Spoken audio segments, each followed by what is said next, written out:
Greetings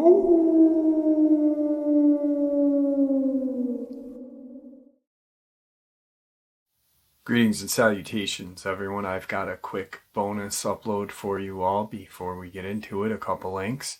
As you know, I rely on Patreon, PayPal, channel membership, and the merch to help the channel to continue to grow and go. Links to Patreon, PayPal, and channel membership are in the description below. The merch is displayed directly under the video. Also, Dogman Frightening Encounters, Volume 1 through 3, the audiobook versions. They were written and researched by Tom Lyons, narrated and produced by me, Jeff Nadolny. Those audiobooks are available on Audible, Amazon, and iTunes, links to which are also in the description as well. And finally, last but definitely not least, if you'd really like to help support this channel to continue to grow and go, simply subscribe. It does not cost you a cent. Click that like button, it takes half a second. If you don't want to miss out on any of the informative uploads I put out daily, click that bell icon, and folks, please leave a comment. Why? Well, because all these things, they really do help this channel to continue to grow and go. And yes, folks, they definitely do matter. Now, everyone, I have taken far too much of your time. Let's jump into tonight's bonus, shall we? Today's first encounter. I live in Oxfordshire in England, and when I was growing up, we had a garden with chickens in it. They'd walk about in the garden during the day, then at night we'd lock them away in a big hut or pen at the far end of the garden. My bedroom window faced the back garden, and even at night I could sit on my bed and see all the way down to the end where the chicken hut was. I've had terrible insomnia my whole life, so would sometimes spend nights as a kid looking at the stars or trying to see if I could see the chickens. When I was about 12, I had a typical night of not being able to sleep and sat up in bed looking out the window. When I looked out, next to the chicken hut was a tall black figure. It looked sort of human, but similar height to the hut, which was about 10 feet, with arms at its side that just sort of ended in stumps at the wrist with no hands. It had no clothes on from what I could tell. It just stood there still. I couldn't make out a face, so I couldn't tell if it was looking at me or if it was looking around. I was so terrified, so I curled up on the bed, sort of petrified. I think after a while I built up the courage to turn my light on and look outside, but it was gone. I think I eventually dropped off to sleep. The next morning, I woke up my dad, breaking the sad news that one of our chickens had been killed during the night. He said a fox had gotten to it. I went down to the garden and saw that on the side where I had seen the creature standing, the mesh had been torn off, and inside the pen there were feathers everywhere. And the 5 remaining chickens, that from memory, seemed scared. I then explained to my dad what I had seen that night, and that a creature had done this. But my dad reassured me that it was a fox, as this was the second chicken to have been killed this way. He said I must have had a nightmare, and that was that. I slept even worse than usual for a long time. Then life went on, and as I got older, I just assumed that what I had seen was a dream, or my still young imagination. That was until I was about 20, and at this point I was halfway through my second year at university, and I had come home for the Christmas holidays. My parents still kept chickens, and we had about 10 now in a new hut that was supposedly fox-proof. My dad had built it after the chicken death I had previously described, and we hadn't had any so-called foxes kill chickens since. So I'm home from uni. My desk was now at the window where my bed used to be. A few nights before I was due to start back at uni again, I was at my desk, just on my laptop, playing games and watching stuff. I took a moment just to look out of the window when my heart absolutely dropped. It genuinely felt like it had stopped and every hair on my body had stood up on end. Down at the end of the garden, next to the chicken hut, stood the same exact creature in the same exact way I had remembered seeing it when I was 12. It was just standing still. I think I watched it in horror for about a minute or so, and it didn't move at all. I eventually stood up and left my room. It was late, but I could hear my parents watching TV in their bedroom. I went in very panicked and said there's something outside by the chickens. My dad got up and went downstairs to go outside and take a look. I followed him. He grabbed a torch and we walked down to the garden. I could see as soon as he opened the door to the garden that whatever it was wasn't there anymore. But as we approached the chicken hut, we could see that again on the side where the creature was standing, the mesh was completely ripped off and there were feathers everywhere. My dad started swearing and asked me if I had seen a fox. I said I guess so, even though this time I knew full well what I had seen. I wasn't going to tell my dad that as he wouldn't believe me. Again, this time just the one chicken was gone or killed. After that, I had finished university the following year and moved out as soon as I could. I'm now 29 and live a few miles away with my wife. She's the only person I actually told, and she seems to believe me. I know it happened, and it still affects me to this day, and I don't really know what to do with my experience. My dad called me last year to tell me a fox had gotten another chicken. This was the first time it had happened since I had left home, and even though I don't live there anymore, the news still absolutely terrified me. The wood devil, or stick breakers of New Hampshire. A Bigfoot-like creature that has been noted throughout New Hampshire, may be a humanoid of unknown origin. During the spring of 2003, I was visiting my sister who lives in Hempstead, New Hampshire. She lives in a somewhat wooded subdivision. It was early spring in New England, and the weather had been fairly rainy. I would quite frequently go outside by myself to smoke cigarettes at night on the porch after midnight. While I was outside, I would hear large sticks crack and break on the forest floor near where I was sitting, but no leaves rustling. At first, I really didn't think much of it. I'm a seasoned camper and just don't think it was a big deal. I figured it was some kind of animal. This happened night after night. Then I noticed the sounds of something dropping out of the trees and an animal or being of some kind scraping on the bark a bit as it descended. The wood devil, or stick breakers of New Hampshire. A Bigfoot-like creature that has been noted throughout New Hampshire, may be a humanoid of unknown origin. During the spring of 2003, I was visiting my sister who lives in Hempstead, New Hampshire. She lives in a somewhat wooded subdivision. It was early spring in New England, and the weather had been fairly rainy. I would quite frequently go outside by myself to smoke cigarettes at night on the porch after midnight. While I was outside, I would hear large sticks crack and break on the forest floor near where I was sitting, but no leaves rustling. At first, I really didn't think much of it. I'm a seasoned camper and just don't think it was a big deal. I figured it was some kind of animal. This happened night after night. Then I noticed the sounds of something dropping out of the trees and an animal or being of some kind scraping on the bark a bit as it descended. I tried looking for movement but saw nothing, like an animal or anything.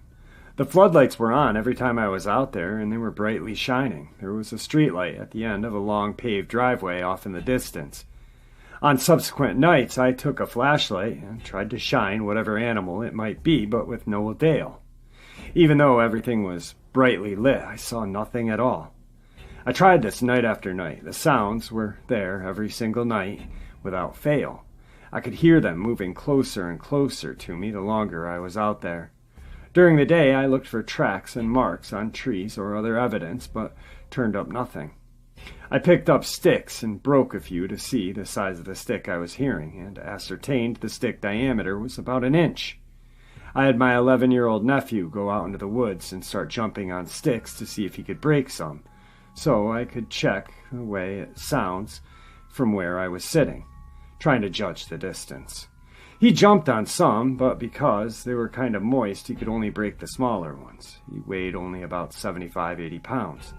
This told me that whatever it was weighed a lot more than that. I could break the bigger ones by jumping on them, but I weigh 150 pounds. There are no animals in the area that are really large and could break the size of stick based on the tests I did. Whatever it was would move in close to me, so I used my nephew to run around and make similar noises to gauge the distance in the daylight when they were their closest. They were about 20 to 30 feet from me at best. I know there was more than one of them because I could hear one back beside the house and another one was in front at the end of the driveway. They moved in very close to where I was, and I could hear them coming from two different directions. They were not visible with the naked eye at all. I tried to get some digital photos, but saw nothing discernible in the pictures. Another thing that happened, my sister didn't have any window coverings downstairs. She loved the view of the trees. And I would sit at night on her computer surfing the web and chatting online. Near the windows, I frequently would get the feeling that something or someone was watching me. I wrote it off as just my imagination. Then there was the issue of the dogs barking and howling every night really late, like they were hearing something. They were kept in their crates in the basement at night. They would start their howling and wouldn't stop unless someone would go down and make them stop. They also would look out the windows late in the evening and start barking out behind the house, as though something was there. We all thought it was just another animal or whatever and wrote it off. My brother-in-law decided to keep the dogs upstairs with him at night, just to keep them quiet. I was outside one night very late after midnight alone. I was on her porch near the door. I heard them coming again. The floodlights were on, and I could see well into the trees because there were no smaller brush in the way. I saw nothing, but I still heard them. No rustling, only sticks breaking. My sister had a few planters with flowers in them on the lower landing from where I was standing. It was in the really bright light from the floodlights and only about 8 to 10 feet from me. Some of the flowers in the planter draped over the side and hung away from the planters. As I stood there, I watched the plants move to one side and then flop back as though something had just brushed past them. Only nothing was there that I could see at all. There was no other sounds, like footsteps or grinding pebble or grit, no wind at all. When the flowers swung, and they moved a lot, not just a little, whatever it was would have come up the stairs to get me. I stood there shocked, sort of running over what I had just seen in my mind briefly, and got freaked out completely. I went inside quickly and locked the door. Everyone else was asleep in the house. I looked out the side window, but I saw nothing. Another late evening, I was on the computer, and I got the feeling of being watched again. I looked into the living room from where I was sitting and thought I saw shadows on the ceiling as though someone had walked past the lamps in there. I thought I must be just really tired and told myself it was my imagination. I decided to take a hot shower to relax before bed. The bathroom door is right across from the basement door. The basement door was closed when I went into the shower, and everyone was in bed asleep upstairs with the lights off. When I came out of the shower, the basement door was open, and I just closed it, thinking it was a big strange, no big deal. When I went to go upstairs, I saw my 11-year-old nephew's bedroom light was on and got scared. I went up the stairs, and he was in bed, dead asleep, but the light was on really bright. I became afraid for the kids and went and woke up my brother-in-law, but he blew me off and went back to sleep. Just then, my niece woke up to let her dog out to go to the bathroom, so I asked her to sit up with me for a while. Thank God she was there to sit up and keep me company for a little bit. What I am saying here is I believe these things are coming into the house sometime, and that's why the dogs barked and howled like they did. I'm not sure how they got in, maybe through the walls, maybe through the basement outside door, I don't know. But I feel like they were coming in. What are these things? Aliens? Dimensional entities? Were they just watching us? Were they abducting, testing, or even hunting? I have no idea, and it's frightening. If you think about it, you realize that on the grass there is no sticks to break, so they are quiet and silent.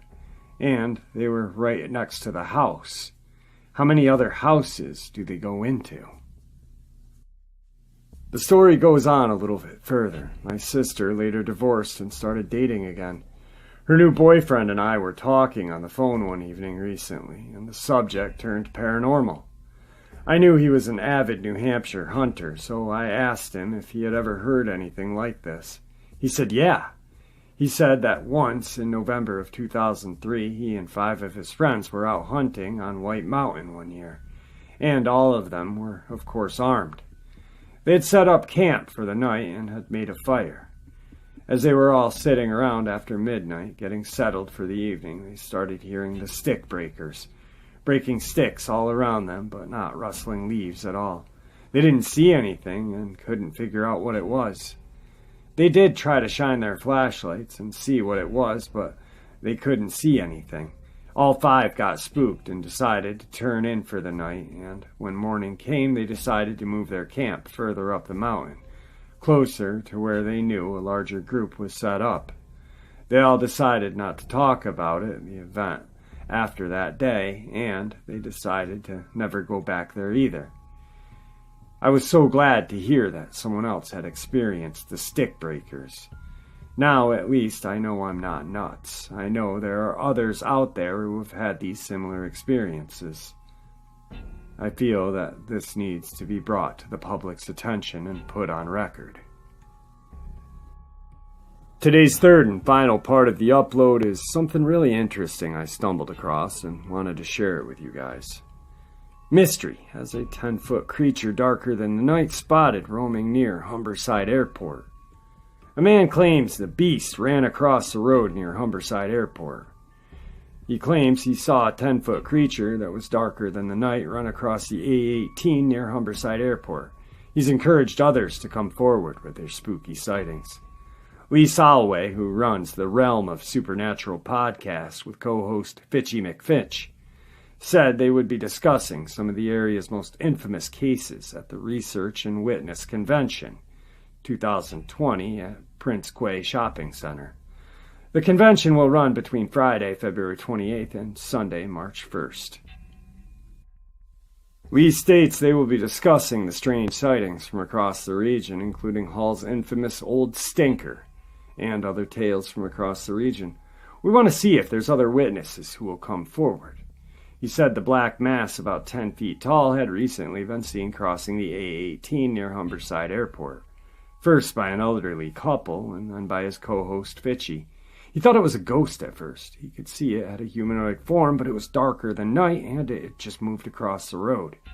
We went back the next day and there was a hole in the bottom of a hedgerow, so something could have crossed there. Soon after, co-host Fitchy also found and photographed 2 deer leg in the middle of the road nearby. I just think that's a little bit strange, Lee says. The picture quality isn't great as it was taken from inside of a car because he was a bit creeped out. You tell people about it and they say, oh, it's just poachers. And yeah, it does go on, but why would a poacher just stop on the A18 to butcher a deer carcass? The Old Stinker is a famous tale of Hull and East Yorkshire folklore. A half-man, half-dog creature, mostly seen stalking the area around Bromston Drain, near Beverley. It was reportedly seen eating a dog before being spooked by onlookers and jumping over an 8-foot fence with the dog still in its mouth. But that is far from the only strange sighting reported in the region. South of the river, there's been quite a few sightings of a half-deer, half-man creature very similar to the puka in Celtic folklore, Lee says. You also get Bigfoot sightings that run up and down the A15. He said he and his co-host started the podcast after having different encounters with shadow men and UFOs. We listened to other podcasts by people who hadn't had experiences, so we just did it, he states. The podcast is available on streaming sites including iTunes and Spotify, and each episode gets 1,000 of hits, often heard by listeners as far as US to Australia. He said his opinions on the supernatural are often met with skepticism, but he still believes there are more people out there yet to share their experiences. One of my mates was talking about this Dogman sighting, and this guy suddenly got interested, he said. He normally just laughs this sort of stuff off, this guy who's in his 70s. But he asked what we were talking about, and we told him, and he said, well, that's the thing I ran over those years ago. He said it had been a foggy morning, driving his Mini, and he hit something crossing the road, and it spun the Mini 360 degrees. He saw an animal lying there, and it sprung up and turned around with yellow eyes and the hind legs of a dog. It bounded off. He'd carried that with him for 30 years, so there are people out there. He's now asking others to come forward and share their experiences, anonymously if needed be. for them to discuss at the upcoming convention. I expect people to be doubtful. We used to have acceptance of this thing in the past, but with technology and the rest of it, we've moved away from the spiritual side, but people do run into it now and again. Like many people, will get that feeling of being watched and things like that. We do have the ability to believe these things, we just don't use it. Alright guys, just a quick bonus to get y'all through the night. I hope you enjoyed it as much as I enjoyed sharing it with you. Guys, I really do appreciate all of your support. Your support is what makes this channel so special and what continues to make the channel grow and go. The community you guys have created is second to none in that comment section. The amount of respect and compassion that you guys have for each other is truly amazing. And it is appreciated. Please everyone, stay safe, happy, healthy, and ever vigilant, keeping an eye on our children, our pets, our family, and friends. These creatures are real. They are out there. They are dangerous. If we share a little bit of information, that same info that we share with each other here on a daily basis, with the people that we love and care about, it may just save their life someday. Until next time, God bless you all.